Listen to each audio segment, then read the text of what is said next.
अस्सलाम वालेकुम, I am Saman. Welcome to my YouTube channel. आज हम बात करेंगे पाकिस्तानी ड्रामा सीरियल कभी मैं कभी तुम, जो कि काफी ट्रेंडिंग पे है। ड्रामा की एपिसोड 17 जिस पे एक पेंटर को अपनी गुमशुदा पेंटिंग बरसों बाद इस ड्रामे में नजर आ गई। गुमशुदा चीजें अक्सर मिल जाएं तो बहुत खुशी होती है, लेकिन अगर वही चीजें आपको टीवी स्क्रीन पर किसी ड्रामे में नजर आ जाए तो यकीनन ये रियल लाइफ से हटकर एक ड्रामाई मोड़ आता है आपकी लाइफ का। ऐसा ही कुछ रोज कबल हुआ। सफदर अली, जो कि एक पेंटर है, सुबह सिंह में रहते हैं। उनको अपनी पेंटिंग ड्रामा कभी मैं कभी तुम में एपिसोड 17 जब अतील और नताशा नताशा जो कि इस ड्रामे में रुबाब की दोस्त का किरदार अदा कर रही है, दोनों इस पेंटिंग के सामने खड़े थे। सफदर अली का कहना था कि मैंने बार बार इस सीन को देखा जिसमें वो दोनों इस पेंटिंग के सामने खड़े थे। मुझे यकीन नहीं आ रहा था कि ये वाकई ही मेरी पेंटिंग थी, जो कि आज से 7 साल पहले गुमशुदा हो चुकी थी। पेंटर सफ्दर अली सैफी आर्ट के नाम से ये पेंटिंग्स बनाते हैं। उन्होंने अपनी यूनिवर्सिटी के थीसिस के लिए 2016 में पेंटिंग की एक सीरीज बनाई थी। तब वो यूनिवर्सिटी ऑफ जामशोरो के आर्ट एंड डिजाइन डिपार्टमेंट में फाइनल ईयर के तालिब थे। वो कहते हैं कि उन्होंने इनोसेंट फेसिस नामी इस सीरीज की दो पेंटिंग्स कराची के तारीखी फेरियर हॉल में 2017 में नुमाइश के लिए रखी। नुमाइश के मुताबिक पेंटिंग अगर बिक जाए, आर्टिस्ट को रकम अदा की जाती है, जबकि ना बिकने की सूरत में पेंटिंग वापस कर दी जाती है। फिर उन्होंने कहा कि मुझे कॉल आती है और बताया जाता है कि मेरी पेंटिंग फरोख्त नहीं हुई।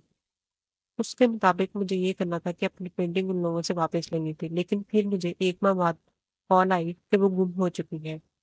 और इतने अरसे में मैं यही सोचता रहा कि मुझे वो कभी दोबारा नहीं मिलेगी।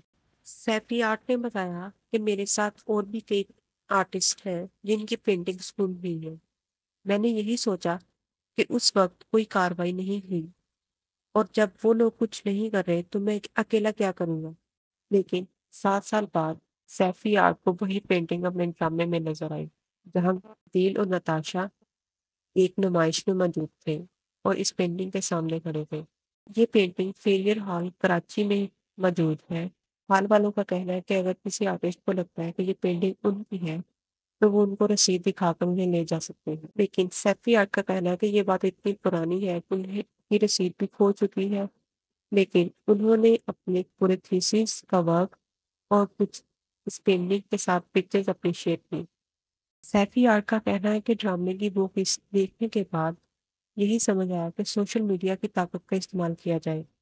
उनका मुतालबा अब यही है कि पेंटिंग्स पर उनके कॉपीराइट्स और नाप से का हक उन्हें मिलना चाहिए। फेरियर हॉल की आर्ट गैलरी से मुतल्लिक अमूर दिखाने वाले एहलकार मोहम्मद सलीम का कहना है कि नुमाइश के बाद आर्टिस्ट से कहा जाता है कि वो अपनी पेंटिंग मसूल कर ले, लेकिन अक्सर आर्टिस्ट राब्ता नहीं करते। उनके मुताबिक न्यूज़पेपर में भी ऐड दिया गया था जिसमें ये कहा गया था कि 2017 में जिन लोगों ने पेंटिंग अपनी जमा करवाई है वो रसीद दिखाकर वसूल कर लें। मोहम्मद सलीम का कहना था कि सख्तर अली ने सोच लिया होगा कि ये पेंटिंग उन्होंने बेच दी है, जबकि ऐसा नहीं है। ये यकीनन उनको वापस मिल जाएगी। उन्होंने कहा कि फेरियर हॉल की गैलरी में ड्रामों की अक्सर शूटिंग होती रहती है, ये मामूल की बात, और अगर किसी को पेंटिंग नहीं मिली तो वो आर्ट गैलरी में डिस्प्ले होती रहती है।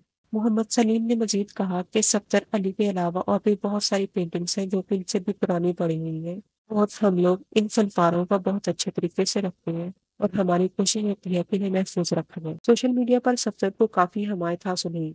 अब फेरियर हाल की जानब से उन्हें तसल्ली दी गई है और अब उन्हें उम्मीद भी है कि जल्द ही 7 साल के इंतजार के बाद उन्हें अपनी गुमशुदा पेंटिंग जरूर मिल जाएगी। Thank you for watching.